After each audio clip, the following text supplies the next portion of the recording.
Hi, everyone. Welcome to another episode of Everyday Woman. And today I'm your host, Kimberlyn Walthour. I'm the owner and operator of Healthcare Resources and Healthcare Resources Labs and more here in Augusta, Georgia. Today I want to talk to you about the greatness within. More specifically, the greatness that's within you that's waiting to be discovered. It is my desire that after this broadcast, that you will implement the tools necessary to discover what God has placed in you.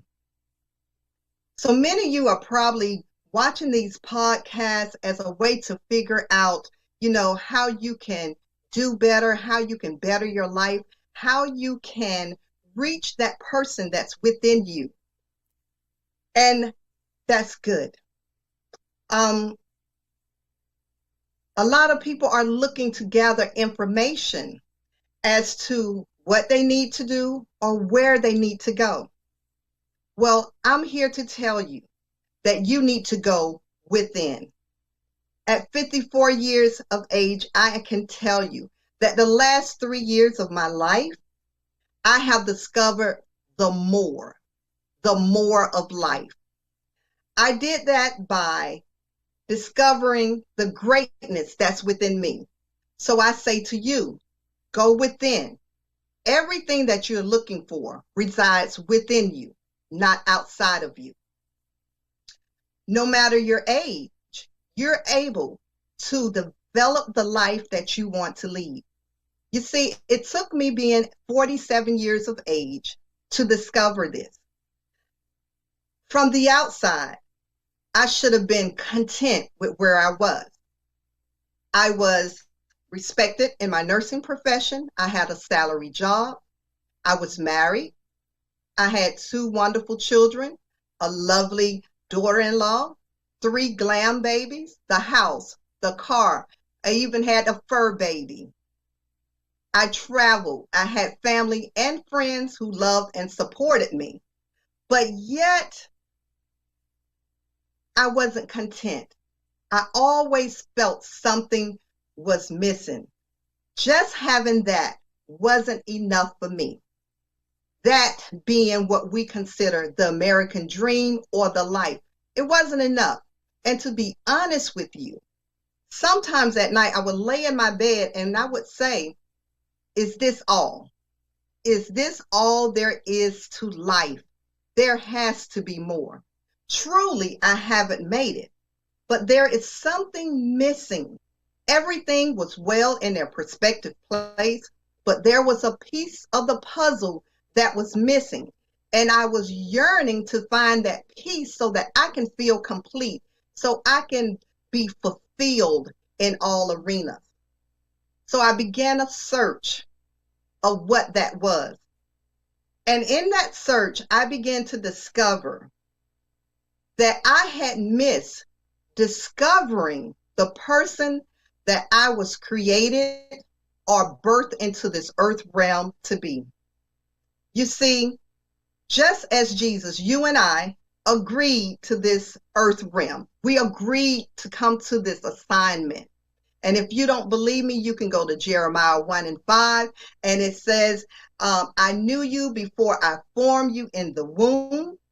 I set you apart for me. It also says, I set you apart for me before you were born, and I appointed you to be a prophet to the nation. So let me give you my translation of that. I knew you in the heavenlies before I gave you a physical body. Not only did I know you there, I made you unique, and I gave you an assignment to share to those who you would encounter. See, we're not here by happenstance, and we're here on assignment, but the only way we're able to complete that assignment is to discover what's within us. Not what's out of us, what we can accumulate, not our children, but what is within us. So knowing that I agreed to this assignment, but I didn't know the assignment. What was the assignment?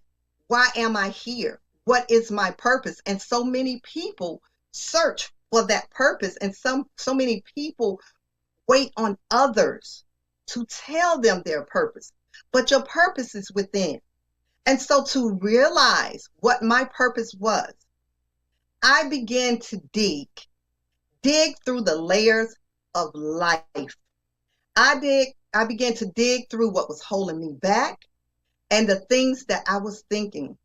So I began to examine myself through the lens of God, not of my own thinking and not of others, because oftentimes that's where we reside and that's where we live. Excuse me.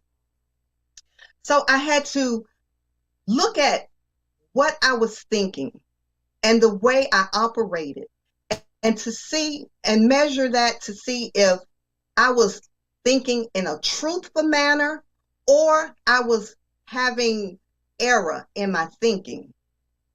So I had to go through a lot of different things. I had to really look at the fear, the anger, the bitterness, the hurt, the misunderstanding, and all that was in my life, that was in my head, that was in my heart, to see how it measured up to God's word. And honey, after I went through all that, I realized my biggest hole was fear. Fear. Fear had me paralyzed in more areas of my life than anything else. Fear. Fear left me hoping, wishing, praying, sitting still, holding my hands, blaming others, and waiting on others. Fear. Fear of what others would say, fear of what others would do, and even fear of failure. But by digging through the layers, I began to discover the greatness that was placed inside of me, the greatness that was within me before I was even formed in my mother's womb. I began to see the special gifts and talents, the uniqueness of being just me. There's nobody else like me. That's one of my greatness.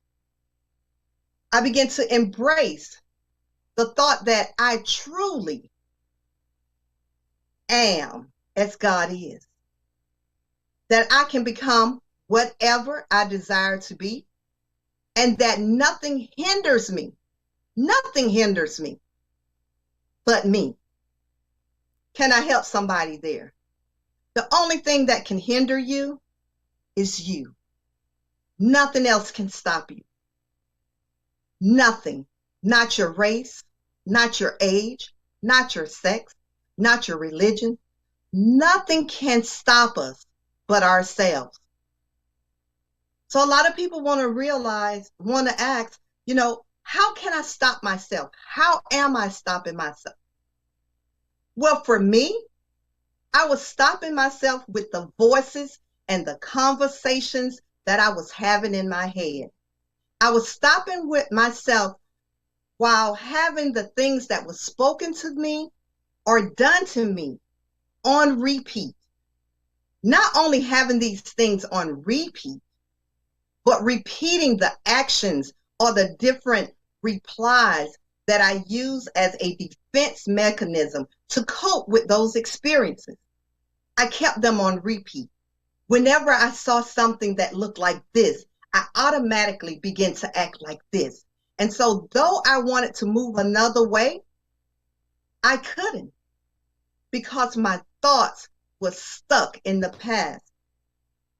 So 1 Corinthians 11:28 says, let a man examine himself.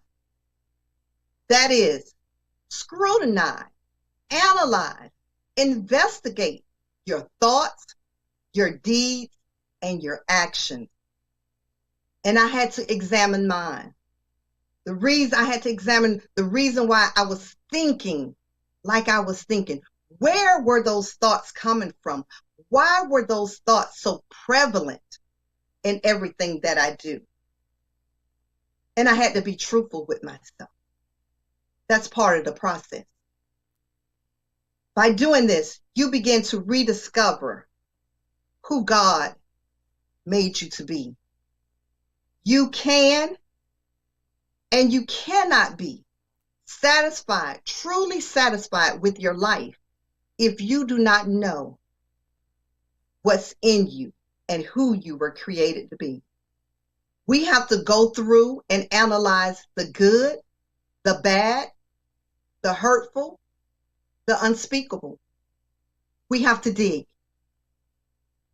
Because underneath all of the experiences that we have had, there is where you will find your voice.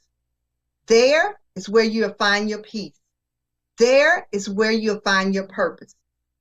We will find satisfaction. We will be fulfilled. We will find the more of life. We will find the greatness within us. I had to realize those thoughts and old thinking patterns didn't serve me anymore. I didn't need to hold on to them. You know, you can't put new wine in old skin. The expansion, it cannot hold. Those old thought patterns cannot hold where you want to go. It could not hold who I desired to be and where I wanted to go and what I wanted to do. So I had to free myself. I had to address the voices in my head. I had to discover the root of those voices. Who is that I'm hearing? Is that an old teacher? Is that my mother? Is that a sibling?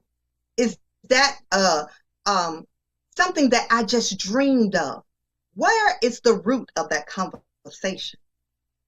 I had to stop having so many conversations within my head, making things true that had not even begun to play out.